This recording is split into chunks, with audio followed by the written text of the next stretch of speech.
indeks kita sudah menyentuh angka 7.000, udah bisa dikatakan angkanya udah premium bahkan.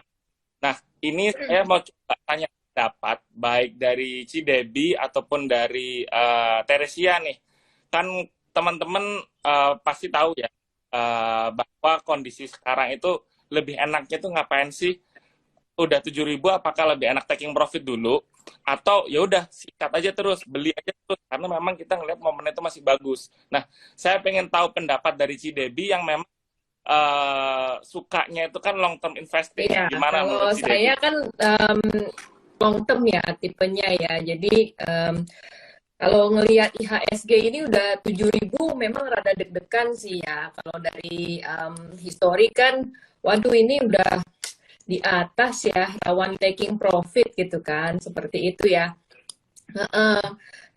Cuman memang kalau saya karena long term itu, jadi saya lihat juga sih saham-saham saya gitu yang memang udah di atas gitu kan, seperti misalnya contoh apa ya, kayak misalnya sekarang itu yang lagi naik banget itu, oh kemarin itu kan baru energi ya, energi naik kan, kayak misalnya Adaro gitu kan, Adaro saya udah tinggi banget nih gitu kan. Nah itu memang mesti dilihat sih, dipantau terus nih kalau yang udah tinggi-tinggi nih gitu.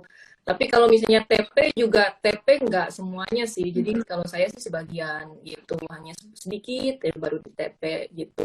Nah kalau misalnya suka rotasi ya, jadi kalau misalnya sekarang IHSG lagi naik, ya kita memang mesti find out juga sih sektor apa memang yang lagi on. Kan kemarin baru apa, energi, terus nyerempet ke properti. Nah itu kalau misalnya yang udah mulai turun itu ya apa namanya, saya coba gitu loh untuk bisa TP dikit-dikit sih, kayak gitu sih kalau saya gitu ya, gitu. Nah tapi kalau misalnya lagi koreksi saya beli lagi gitu kadang-kadang gitu kan, supaya bisa apa kan, karena long term ya, jadi saya numpuk terus tuh kayak nabung saham gitu. Jadi kalau yang koreksi saya masuk, kalau yang memang udah naik tapi saya nggak TP semua, hanya sebagian. Oke, jadi itu kan apa namanya? Berarti Cidebi itu Ya, beli berdasarkan rotasi sektor juga ya. Dan kebetulan kan sekarang ya betul. mau masuk Lebaran nih. Jadi tanggal 3 ya, udah nggak ada bahan lagi dan apa namanya dari pemerintah itu mungkin kita mulai start untuk puasa. Jadi menurut si Debbie, apakah udah waktunya nih sekarang ini untuk melirik sektor-sektor Nah, kalau consumer goods nih? saya sih ngelihatnya dari ya rotasi pasar. Terus kemarin itu kan semalam saya ke supermarket gitu kan, ke supermarket, waduh ini udah banyak kue-kue lebaran, biskuit-biskuit ini ya, saya udah perhatiin aja nih, apa ini, oh ini buah kelinci, oh udah nggak ada di pasar, oke, it's okay, oh ada mayora nggak, di mayora nggak gitu ya. Seperti itu kan. Nah kebetulan iya kan, berarti Seru jadi banget ya. yang ada di pasar itu kan otomatis reflecting yang apa namanya, yang ada di supermarket itu kan reflecting yang ada di market, yang ada di pasar itu kan. Jadi wah, iya di supermarket udah mulai ada Benar. biskuit-biskuit lebaran. Kita lihat Betul. Mayora gimana nih. Kebetulan kan hari ini consumer staples kan banyak yang naik tuh kan. Seperti itu ya. Ya, jadi memang Iya. mungkin bisa Nah, dilirik lah gitulah, apa namanya, memang musimnya ini kan udah mau lebaran ya gitu kan, dari tahun ke tahun ada beberapa saham memang kalau misalnya mau lebaran itu biasanya sih memang agak agak naik lah gitu kan, seperti itu kayak ayam-ayaman gitu. Cuman memang ya karena ada perang ya kali ini kan, memang harus diperhatikan juga itu pengaruhnya perang dengan si consumer staples saham-sahamnya gitu. oke. Berarti kalau misalkan tadi obrolan kita bisa digarisbawahi dikit, Cidebi itu meskipun sekarang lagi all time high, tetap ya berarti kalau misalkan eh, secara fundamental jangka panjang masih oke, kalau ada Betul, penurunan betul. koleksi aja dulu ya berarti ya. Oke, nah sekarang saya coba tanya ke Teresia nih, yang Ya, hobinya cuankus ya, jadi cuan langsung bungkus. Bagus ya. Teresia, gimana? Ter? Iya. Diri kan di kondisi seperti sekarang biasanya kalau itu lagi all time high, kecenderungan saham-saham big cap akan sepi Dan kan udah overbought, udah banyak dibeli orang terutama investor retail pasti kecenderungan akan cari saham-saham small mid cap. Nah, lu sendiri gimana nih di kondisi seperti sekarang, punya nggak sih saham big caps kayak CDB, atau sekarang lebih portofolionya lebih banyak saham-saham small mid caps nih? Nah, oke. Sebelum itu, kita pembahasan hari ini kan tentang kita long term atau short term nih. Nah, nggak berarti ada salah satu yang lebih benar ya di saat-saat IHSG ini, lagi all time high ini. Nah, kita hari ini kita bahas, nah kalau teman-teman prefernya long term, nah kira-kira kayak gimana strateginya. Nah, kalau short term gimana strateginya. Nah, kalau teman-teman juga ada mau sharing atau tips, ada pertanyaan, boleh ya di komen gitu. Nah, tadi Boleh. jawab pertanyaannya Kak Haji. Nah, gimana cara taktiknya ya sekarang, apalagi IHSG lagi all time high, apa sih yang dilihat untuk cuan maksimal ya, cuankus ya teman-teman, cuankus di sini. Nah, yang pertama itu aku sama kayak Cidebi. Jadi kita lihat pertama dari rotasi sektor ya, karena sekarang it's all about sector rotation ya. Jadi setelah komoditas kemarin ke properti, habis itu sekarang ke hari ini consumer mulai jalan ya. Nah, Betul. ya itu. Nah, sekarang menurut aku juga kita bisa manfaatkan momentum Lebaran nih. Nah, jadi nggak cuma long term, kita juga lihat kalau untuk short term kita juga harus lihat nih dari sektor apa kira-kira yang sekarang lagi ramai dilirik sama pasar. Nah, jadi kalau investing kan kita ada top down analysis ya. Jadi kalau di trading short term juga sama. Jadi kita lihat dari sektor besarnya. Nah, kita dari misalnya momen-momen ini, lagi momentum Lebaran nih, kita bisa manfaatin, kita beli saham-saham yang berkaitan dengan sentimen Lebaran ini. Bisa dari misalnya dari berapa hari ini ya Kak Ji, kita ada rekomendasi saham-saham retailers juga di Terima Ideas, teman-teman kalau ada yang pantengin ya. Kayak apa aja nih, kayak MPPA, terus kayak Rals, terus ada juga saham-saham yang menarik, aku langsung sebut aja ya nih. Boleh. Ada saham Bird, terus ada saham Asa yang tentunya mereka itu akan ada dapat manfaatnya lah dari euforia Lebaran tahun ini. Apalagi tahun ini kemarin beritanya itu untuk mudik itu tidak perlu lagi antigen, hanya butuh vaksin booster ya kan. Nah, itu apalagi begitu. Jadi juga lihat dari momentumnya. Jadi itu bisa dibilang follow the trend ya, follow the sector gitu. Jadi kan berarti kurang lebih meskipun mau long term maupun short term tetap ya, berarti Cidebi tadi bilang lihat sektor apa yang menarik, dan ternyata Teresia pun walaupun range investasinya jauh lebih pendek, tapi tetap ya juga ngelihat secara sektoralnya apa dulu ya menarik. Berarti kurang lebih mau long term ataupun mau short term, memang paling enak itu kita lihatin dari makronya dulu ya, kondisi makronya gimana, sektornya gimana, kan baru dipilih satu-satu. Tadi Cidebi udah kasih kode nih, seperti Rals, terus juga tadi katanya juga sempat masih koleksi Adaro. Si Teresia sendiri juga lumayan banyak tuh tadi rekomendasinya. Teman-teman boleh nih perhatiin buat besok. Mungkin ya benar, karena hari ini kalau kita lihat sektor sektor komoditas, sektor retailers ini kan baru bergerak, consumer good bergerak. Ya mungkin sampai beberapa waktu ke depan sentimennya masih positif, jadi kita ekspektasikan masih ada pertumbuhan cukup tinggi gitu. Nah, kalau gitu saya mau coba tanya dulu nih ke Cidebi. Cidebi kan tadi bilangnya lebih untuk prefer untuk long term nih. Nah, sekarang kalau misalkan kita lihat kira-kira nih sektor selain sektor consumer good deh, kan kita udah bahas nih, kan consumer goods juga katakanlah itu ibaratnya juga cyclical doang, jadi cuma ada sentimen 1 bulan 2 bulan doang. Tapi buat Cidebi sendiri yang bisa kira-kira di hold sampai 1 tahun ke depan yang masih menarik itu apa sih? Saya ya di portofolio saya itu yang hampir bertahun-tahun ada itu perbankan sih. Perbankan itu saya tahan gitu. Kenapa? karena dia uptrend terus sih gitu kan, uptrend terus. Jadi saya ngelihat gitu ya, pergerakan primary-nya berapa perbankan itu kan lumayan naik ya, bullish lah gitu. Jadi, nah saya lihat dari situ ini suatu saham yang memang worth holding lah gitu ya, bisa di hold jangka panjang. Jadi memang kalau misalnya kita jangka panjang itu nomor satu kan kita mesti lihat saham yang bullish ya nggak sih? Kalau yang sideways kan ternyata kan ya naik turun aja gitu kan. Jadi it's not going anywhere gitu loh. Tapi kalau misalnya dia naik terus, Betul. ya berarti kan there is a capital growth juga ya. Selain dividen juga ada capital growth-nya. Nah itu saya lihat, nah patut tuh di hold. Nah itu makanya perbankan itu sudah hampir 2 tahun lah saya hold gitu kan, seperti itu. Terus selain itu ada lagi utilitas. Jadi kayak semacam, ini boleh nyebutin kode gitu ya? Boleh nggak? Boleh ya?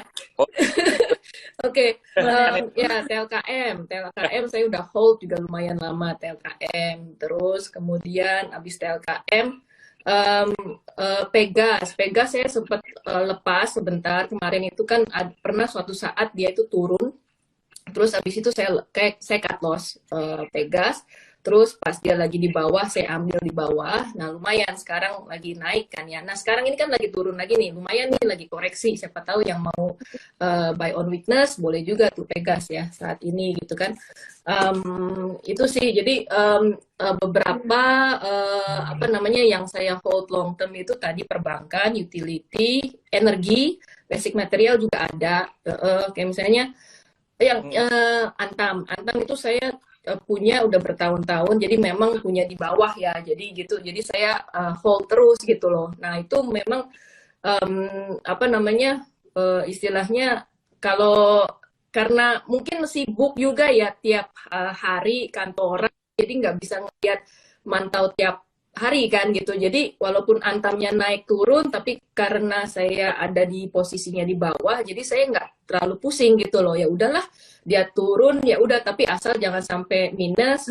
Saya masuk kalau misalnya dia turun. Jadi pas dia naik, saya punya portofolio kan, jadi tambah naik ya value-nya. Seperti itu sih, gitu. Oke.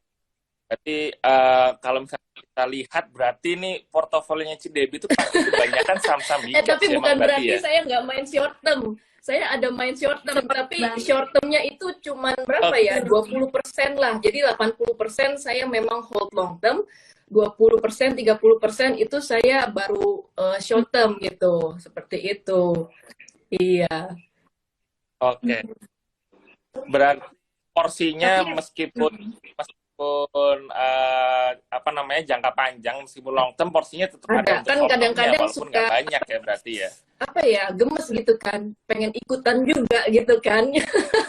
Gitu. Wah ini walaupun nggak punya, cuman kan ya nggak semua saham kan uptrend terus ya nggak sih, ada yang memang sideways gitu, which is kalau yang udah sideways kan kalau memang lagi koreksi ya why not lah kita ikut gitu ya, cycle-nya lagi di bawah kita tuh masuk, ya lagi di atas ya udahlah kita TP. Nah itu ya short term, biasanya kalau saham-saham sideways saya mainnya short term seperti itu gitu.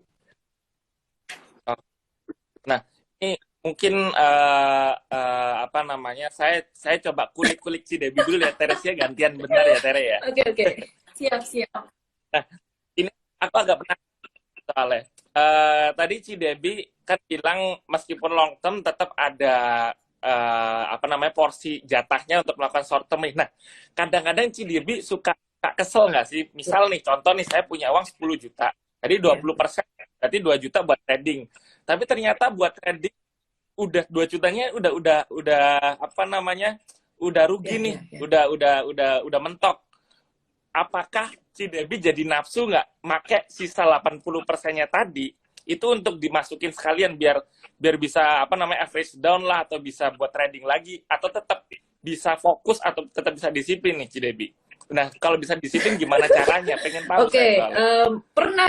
pernah merah semua pernah gitu kan, sampai nggak trading sebulan pernah waktu itu tahun lalu pernah tuh merah semua. Aduh, gua nggak bisa bergerak ini mau gimana gitu kan, merah Iya. semua. Ya karena kalau kan udah kalau saya sih udah ada planningnya ya gitu kan, udah ada planningnya di depan karena udah ada kerangkanya gitu kan. Jadi portofolio saya ini saya mau sahamnya itu saya mau 70-30 gitu loh. Jadi udah apa namanya 70% itu udah investing gitu. 30%-nya saya udah apa janji sama diri sendiri. Oke, saya cuma boleh main 30% gitu loh. Jadi nggak boleh nambah lagi nih gitu. Jadi yang 30% ini tunggu aja dia naik gitu. Tunggu dia naik. Nanti kalau udah ada yang naik baru apa namanya diambil gitu kan TP gitu kan buat masukin ke yang lainnya gitu. Ya memang kadang-kadang suka sebel gitu loh Ji. Aduh nggak bisa ikutan yang itu lagi naik itu saya nggak bisa ikutan saya punya lagi nggak bergerak semua gimana gitu ya. Nah palingan iya gitu. Nah, Karena kadang-kadang memang ada cash juga sih yang saya simpen tuh di portofolio saya gitu, yang memang sebagai peluru gitu. Jadi kalau misalnya memang ada yang lagi naik gitu kan, naik banget. Nah, pelurunya itu kadang-kadang suka saya pakai gitu supaya buat apa namanya, kalau memang lagi ada opportunity, lagi ada momentum suatu saham ya saya masuk gitu. Jadi nggak sampai nol banget lah cashnya gitu, seperti itu. Tere, terenya hilang ya. oke oke oke. Nah, Tere bentar nih. Dia tadi kayaknya lagi hal nih. Nah, ini sambil nunggu Tere, saya mau tanya lagi nih Cidebi. Eh, kan kita ngelihatnya ini sekarang mungkin yang isu juga, ya orang-orang mungkin juga agak udah bosen lah ya, masalah perang antara Rusia dan juga Ukraina. Ini tentunya juga mungkin jadi salah satu alasan atau faktornya Cidebi juga kenapa beli Adaro, karena itu kan membuat Iya. harga komoditas batu bara itu naik. Nah, tapi kalau misal nih, karena barusan dari pagi juga saya baca berita, story-nya kayaknya kemungkinan perang antara Rusia dan juga Ukraina akan berakhir nih. Ada potensi untuk berdamai karena kan Iya. sekarang lagi ada mediasi lagi nih yang di negara Turki. Nah, menurut si Debbie gimana nih kalau misalkan perang selesai terus harga komoditas sudah mulai normal, apakah meninggalkan apa namanya sektor komoditas atau tetap dikolek juga tuh Nah, kalau misalnya komoditas? itu kita lihat deh ya, kan biasanya saya ya kita mesti memang punya prediksi juga sih ya di situ ya, gitu misalnya. Jadi ada polanya kalau misalnya turun sampai berapa persen, nah itu sudah waktunya kita apa namanya TP gitu atau bagaimana gitu kan pindahin ke sektor lainnya yang memang lagi perform gitu kan seperti itu. Tapi nggak pernah saya sampai TP semuanya sih nggak pernah gitu karena memang saya kolek Adaro juga sudah lama ya gitu. Nah, jadi memang udah naik turun Adaronya. Jadi kalau memang dia sudah naik di atas, saya TP sebagian misalnya contoh TP 50% lah gitu kan. Jadi udah ada nih, berarti kan hasilnya TP 50%. Nah, kita masukin nih misalnya contoh kemarin kan kayak misalnya consumer goods gitu ya. Consumer goods kan sudah nggak perform berapa tahun gitu kan. Malah ada yang turun terus gitu kan kayak Betul. Unilever itu saya cut loss itu Lever. di Unilever tahun lalu itu. Aduh, aduh sakit gitu. Sakit. Nah, tapi ya udah gitu kan. Nah, ini sekarang kan apa consumer goods-nya kan lagi bangkit. Nah, kita coba lihatlah gitu yang mana sih yang memang ada potensi gitu kan naik misalnya gitu mau HMSPK atau mau GRMK atau ICBP NDF gitu kan. Nah, itu bisa tuh kita find out gitu kan. Nah, nanti mungkin dari TP yang si Adaro ini kita pindahin ke misalnya contoh ya ini contoh disclaimer on gitu kan misalnya contoh yang memang lagi performing gitu seperti itu atau utility gitu yang pak lebih aman lah karena kan kalau consumer goods ini kan masih import wheat ya wheat kan 30%-nya itu kan masih dari Ukraina sama Rusia kan jadi memang agak sulit gitu ya duit kan dipakai buat beli roti, buat bikin roti, bikin biskuit, bikin mie gitu kan. Makanya memang consumer goods ini sebenarnya kalau momentum Lebaran memang biasanya naik, tapi kalau misalnya karena lagi ada perang begini, jadi ya apa namanya perlu dipantau lah ini. Sebenarnya kan jadi maju mundur kena kan sebenarnya kayak gitu. Wah, jadi sebenarnya Cidebi walaupun long term investing pun ibaratnya kalau lagi perang Cidebi ada senjata-senjatanya udah lengkap banget nih ya. Jadi kalau kalau sahamnya udah naik pun itu nggak di hold semuanya atau nggak di taking profit semua tapi sebagian ya. Jadi itu untuk maksimalin profit. Iya betul. Betul. Nah, aku pengen nanya Cidebi nih. Nah, kan sekarang kalau IHSG kan lagi all time high. Cidebi kan financial planner ya. Jadi, aku pengen tanya Cidebi kalau Cidebi itu apakah sekarang ada sisihkan cash atau gimana gitu atau semuanya lagi optimis nih di saham gitu. Apalagi sekarang asing lagi walaupun IHSG koreksi sedikit, asing tetap net buy terus ya belakangan ini. Iya, ini asing lagi seru ya. Itu big cap semuanya lagi dilalap-lalap terus kan ya, seperti itu ya. Ya apa namanya?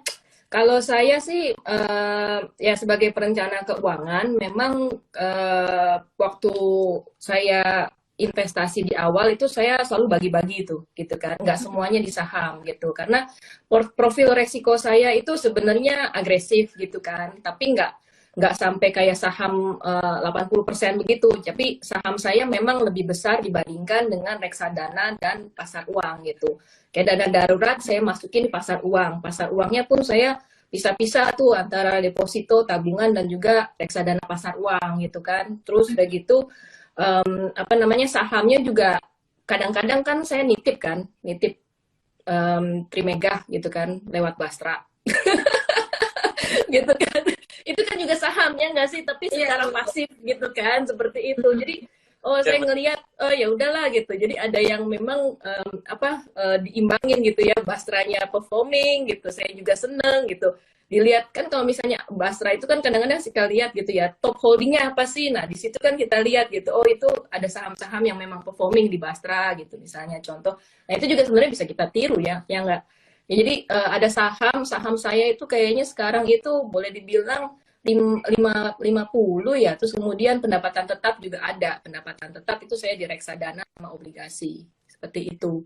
Nah, jadi memang supaya tenang gitu loh. Jadi kalau misalnya ada yang turun ya udahlah, turun lah ya udahlah gitu kan. Nanti juga naik lagi seperti itu. Jadi tetap didiversifikasi ya, Ci. Iya, betul, Tere. Nah, ini saya mau tanya sedikit nih, Ci. Kan sebagai financial planner, kemarin itu waktu bulan November, Desember lah ya, kalau nggak salah, ketika COVID mulai naik lagi, terus juga baru-baru ini ketika perang antara Rusia Ukraina Februari mulai naik, itu Ci ada masuk ke emas nggak, Ci? Apa tetap nih di saham-saham tetap di di pasar modal nih? Apakah ada di instrumen lain menurut saya ada gimana di emas memang gitu. Jadi kalau emas itu kan sebenarnya emas itu kan dia itu penyeimbang lah ya. Yang lainnya turun dia naik gitu kan, seperti itu ya. IHSG turun dia naik gitu kan. Nah jadi iya betul. Jadi memang kalau secara kekayaan portofolio net worth gitu ya, kalau misalnya kita hitung, memang ada portofolio emas di dalamnya. Nah, tapi saya emas ini memang lebih kayak jangka panjang juga sih, seperti itu. Jadi kalau memang lagi turun, dikolek gitu kan. Karena memang kalau misalnya ada pepatah gitu ya, jual properti itu kan kadang-kadang zaman dulu itu belinya pakai emas gitu kan. Nah jadi makanya kadang-kadang orang itu suka ngelihat, oh sekarang kalau properti itu berapa kilo emas sih, seperti itu. Jadi makanya saya percaya kalau kita kolek emas juga sebenarnya end up-nya nanti bisa naik lah gitu. seperti itu. 200% ya kalau nggak salah. Kalau Oke. kemarin itu saya sempat do research ya, kalau misalnya IHSG kan selama 10 tahun itu 400% naiknya, kalau emas itu 200%. Jadi tetap sih kalau misalnya kalian pakai IHSG tetap lebih tinggi. Cuman kan IHSG kan volatil ya, naik turun gitu kan. Jadi memang lebih baik ada emasnya lah, seperti itu. Jadi ada porsinya sendiri lah ya. Kalau misalkan market global lagi kenapa-kenapa lebih enak emas. Tapi kalau misalkan udah mulai pulih ya balik lagi nih kayak ke pasar modal. Iya. Kalau cepet ya cepetan pasar modal memang betul. Kalau emas agak leget lah seperti itu. Jadi yang mungkin ini bisa jadi masukan juga nih buat teman-teman kalau misalkan apa namanya tipikalnya memang suka agresif ya, pasar modal itu adalah salah satu pilihan buat teman-teman kalau misalkan kan cuan kan dengan instrumen investasi yang lain gitu kan. Tinggal teman-teman menyesuaikan ya.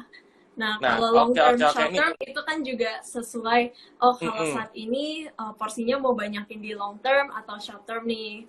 Kalau misalnya all time high gini, apakah lebih nyaman porsinya banyak di short term atau long term juga ya kan ya, sesuai risk profile masing-masing juga ya. Betul. Nah, ini kebetulan ada yang tanya.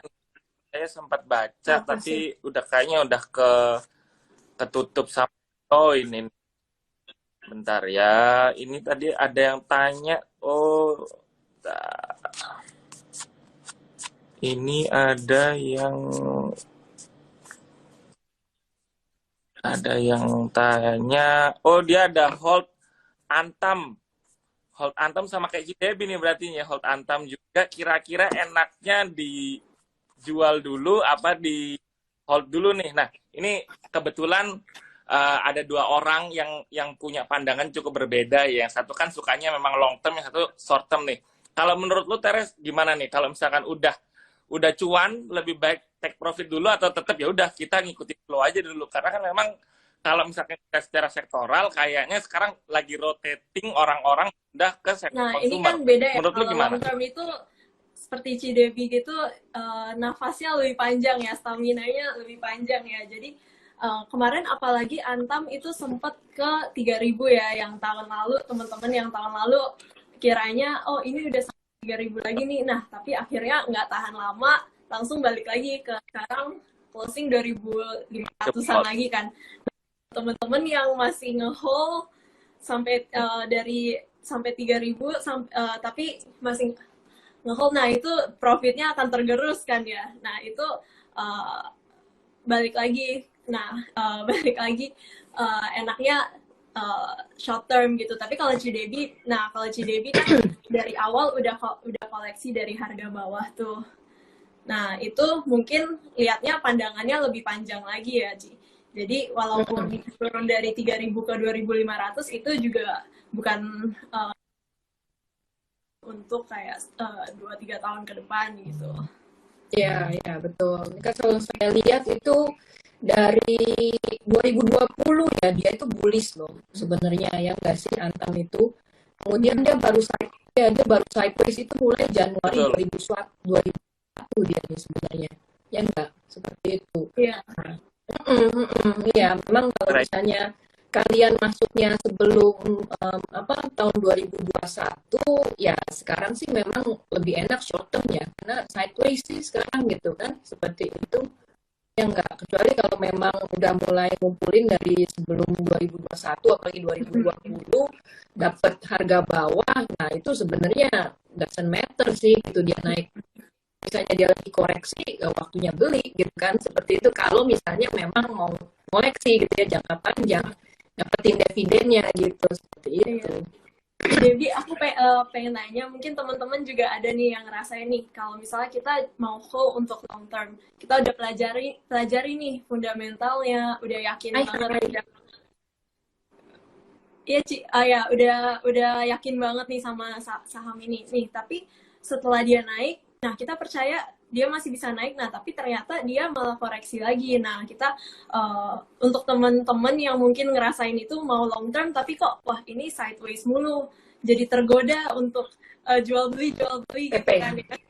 Itu gimana Ci tipsnya? Kan Cici expert ya untuk nge-hold saham long term. Karena kalau kita mau profit yang sampai saham-saham beggar itu pasti butuh kesabaran ya yang luar biasa Betul. ya. Setuju banget. Saya itu bisa nge-hold merah itu bisa sampai lama banget gitu. Saya merah gitu kan naik turun. Buat orang yang nggak sabar kan tuh ngapain nge-hold merah gitu kan seperti itu. Jadi memang kalau yang memang punya jadi kalau menurut perencanaan keuangan gitu kan kita kalau invest gitu kan ada tujuannya gitu ya. Tujuannya itu kalau di saham itu mesti di atas 5 tahun, nggak boleh di bawah 5 tahun gitu loh. Invest ya. Jadi benar-benar horizonnya itu mesti panjang gitu loh. Nah, kalau misalnya horizon kalian panjang, you have so much time buat nunggu, yes, kamu bisa invest jangka panjang gitu.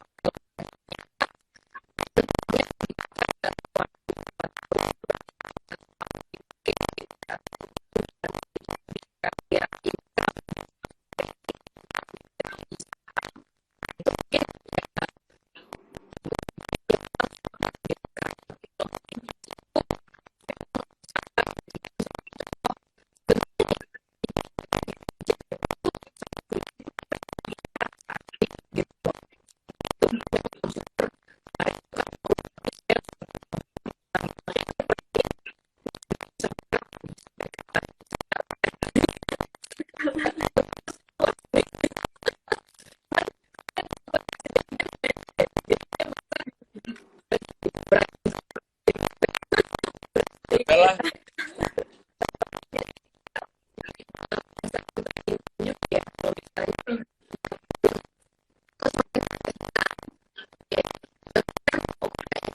Aman. Udah.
Benar Ci. Oh. Iya. Kedengaran Ci. Sekarang kok saya di sini kedengeran kok Setuju jelas banget kok. sih Ci. Jadi maupun jangka panjang atau jangka pendek itu krusialnya itu di cut loss-nya ya. Gimana kita membatasi jangan sampai modal kita yang tergerus gitu. Karena di market itu pasti modal itu senjata kita ya. Gak boleh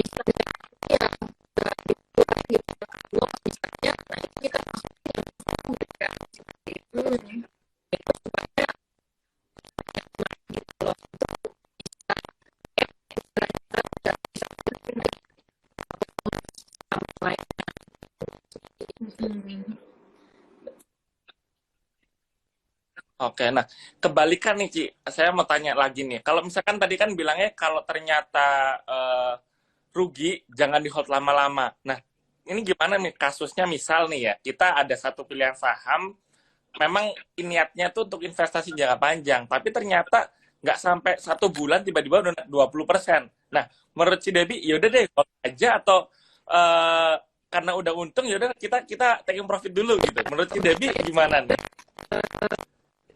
Ya, Oh. contoh ya corona ya corona itu kan banyak sekali teknologi yang lumayan sulit gitu kan mungkin ada banyak teman-teman itu ketika masuk di itu waktu itu virusnya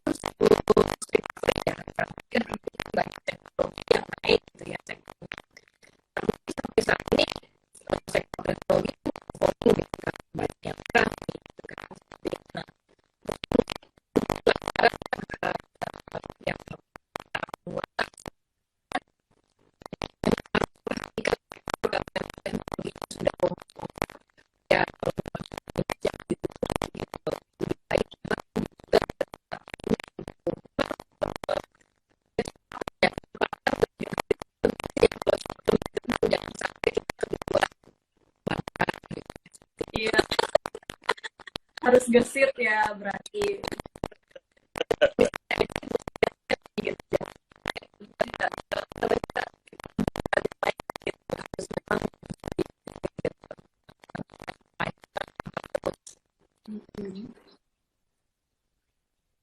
Oke. Nah, itu mungkin yang bisa aku tarik kesimpulan dari obrolan ini dari Cidebi. Ya, sebagai financial planner mungkin ya memang paling benar kita diversifikasi portofolio ya.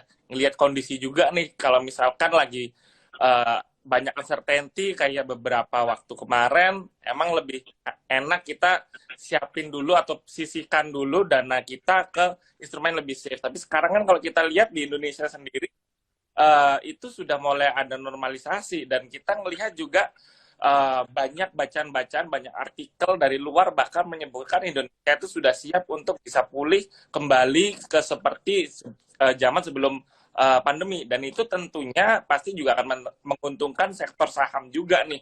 Nah, jadi teman-teman mungkin di kondisi seperti sekarang nggak ada salahnya nih kalau belum ada yang masih mau belajar tentang investasi, masuk aja langsung ke saham karena kita lihat harusnya sentimen positif itu masih bisa kelihatan ya dalam waktu yang cukup panjang gitu ya. Iya benar. Gimana Jadi walaupun sekarang IHSG all time high ya, kan teman-teman ada yang takut, wah kalau misalnya mau masuk saham di saat ini momennya pas nggak ya? Apa jangan-jangan nanti masuknya pas di pucuk? Tapi sebenarnya ada juga loh sektor-sektor yang masih menarik banget nih, karena dari awal kita lihat dari awal pandemi sampai sekarang dia itu ada di bottom, misalnya seperti tadi Cidebi mention juga consumer ya. Consumer kan itu juga trennya udah cukup turun banget ya, dan kita sekarang setiap pemulihan ekonomi itu kan pasti consumer itu biasa ujung-ujung yang gerak ya. Jadi mulai sekarang juga menarik untuk diperhatikan gitu. Dan juga ada saham-saham lain kita harus perhatiin sih growth-nya gitu. Growth-nya jangan sampai negatif growth gitu kalau untuk saham-saham consumer ya. Terus.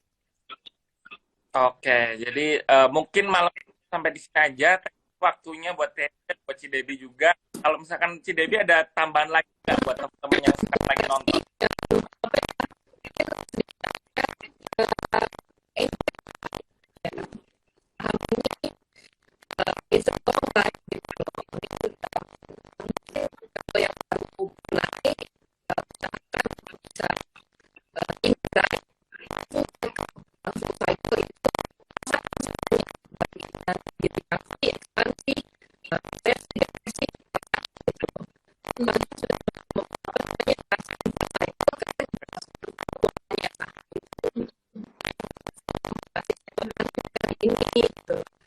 Kalau misalnya lihat baru, ya tahu nih, misalnya sering-sering lah itu